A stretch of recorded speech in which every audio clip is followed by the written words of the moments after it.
E agora Carlos Aros traz mais informações aí da área empresarial e tecnologia também, né, Aros? Pois é, só um detalhe sobre essa história da Sony para os gamers de plantão. Os consoles, né, o PlayStation, que é um dos consoles mais vendidos do mundo, rival do Xbox da Microsoft, ele vai continuar sendo vendido pela Sony, mas por meio de um intermediário. Vai ter uma representação que vai comercializar o console por aqui.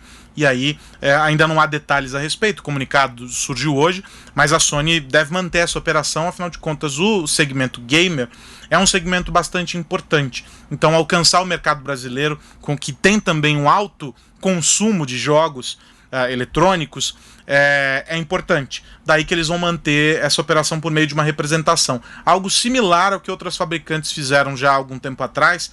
Quando houve tentativas de montar uma operação completa por aqui, acabaram não conseguindo, foi o caso de algumas fabricantes chinesas, e depois recuaram nessa estratégia e voltaram para cá só com representações. Só que a Sony está há muito tempo. A Sony já tinha uma história anos. muito longa, mas acabou perdendo espaço em alguns segmentos, e é uma operação cara, a operação brasileira, quando a gente compara com as operações em outros países, e a gente falava sobre isso essa semana, né, Denise? Quando a gente compara sobretudo com a operação chinesa, então, ou asiática de maneira geral. Então, por isso, essa movimentação. Mas vamos falar dos iPhones? Vamos lá. Eles não vieram. Eles não vieram. Aquela expectativa toda?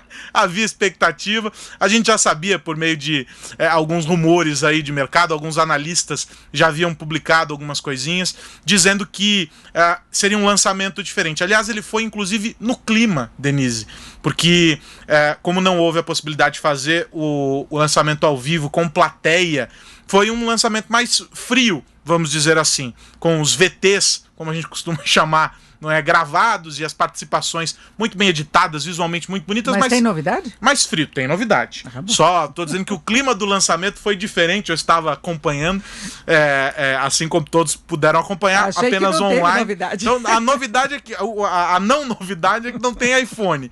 Mas teve um lançamento muito bacana da nova geração do Apple Watch. Traz algumas mudanças, principalmente fazendo com que o relógio caminhe muito mais nessa direção de ser um gadget que foca na qualidade física, na saúde das pessoas. Então, com mais leitura de dados, com mais informações que sincronizam com outras plataformas, inclusive a plataforma Fitness que a Apple apresenta. Então, essas integrações. Ele vai ter recursos novos, como o monitoramento de oxigênio do sangue e a temperatura corporal. Isso então, são recursos importantes. Atualmente, isso é bom. Oxigenação é medida para coronavírus.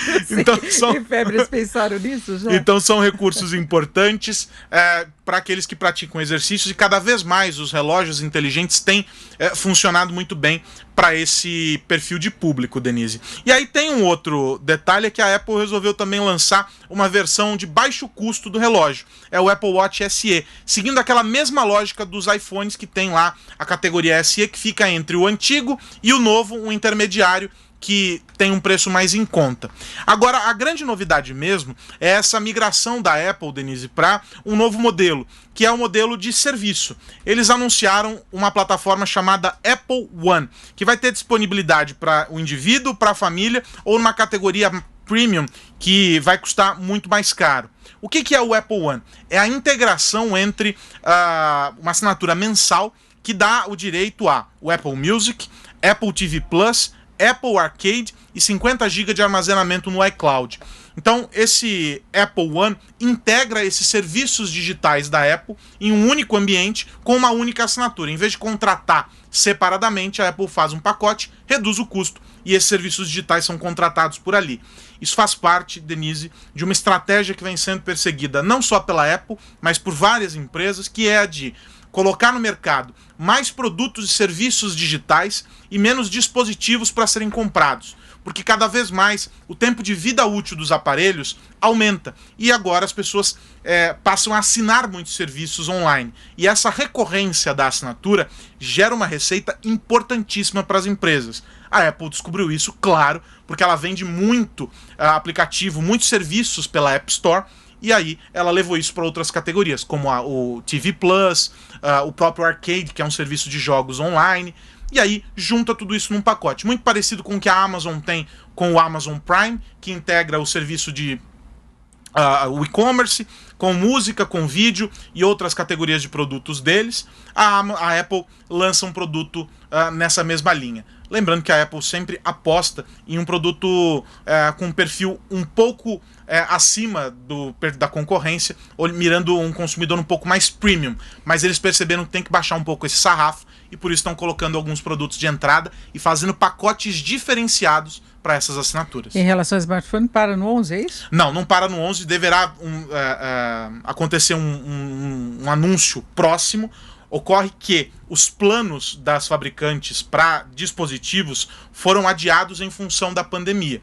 Então a gente já sabe que o atraso aconteceria e que era muito provável que nesse lançamento de hoje não houvesse nenhum papo sobre os iPhones. Focaram em outras categorias de produtos. Eu destaquei aqui o Apple Watch, mas focaram em outras categorias de produtos. E o mais importante é que a Apple deve trazer um outro portfólio pensando nos iPhones, olhando justamente isso que eu estou dizendo, essas diferentes categorias. Eles viram que deu certo baixar o preço de alguns, né, o caso do SE, que seria o aparelho de entrada, e ter o produto premium, né, topo de linha lá, para poder competir com aparelhos da Samsung, de outros fabricantes, que são também produtos de uma linha um pouco mais alta. E a gente tem todo um mercado aí da Apple, que fica todo mundo esperando pelo lançamento, muda preço, tem liquidação daqueles que são modelos mais antigos, então agora volta a situação normal nesse caso, até que venha esse novo lançamento. Então, em muitos casos até some o aparelho, né? As pessoas não conseguem comprar, esperam ajeitar o mercado, então agora é isso. Por enquanto mantém esses que estão no mercado, mas é bom ficar atento, não só, eu costumo dizer isso para os Apple maníacos, alguns ficam até bravos comigo, mas é bom ficar atento não só aquilo que a Apple está colocando. Hoje, do ponto de vista de hardware, tem concorrentes que estão colocando produtos melhores do que os iPhones no mercado, tem uma dificuldade de interação, porque as pessoas acostumam com o iOS, né, que é o sistema operacional, mas quando a gente olha, tem produtos muito bons no mercado, que em algumas características deixam para trás os iPhones. E menos caros. Às vezes não, viu, Denise? Esse é o problema. Mas tem alguns que são mais baratos. Alguns estão mais baratos. É isso. Pelo menos você não vai ter aquela loucura daquelas filas da época, as pessoas dormiam para poder comprar novidade, pagando absurdamente caro. Eu, né, vou dizer para você que eu acho que essas filas vão ficar mais perto do Natal esse ano. Não, pandemia. Depende da vacina. Obrigada, Aros. Até mais.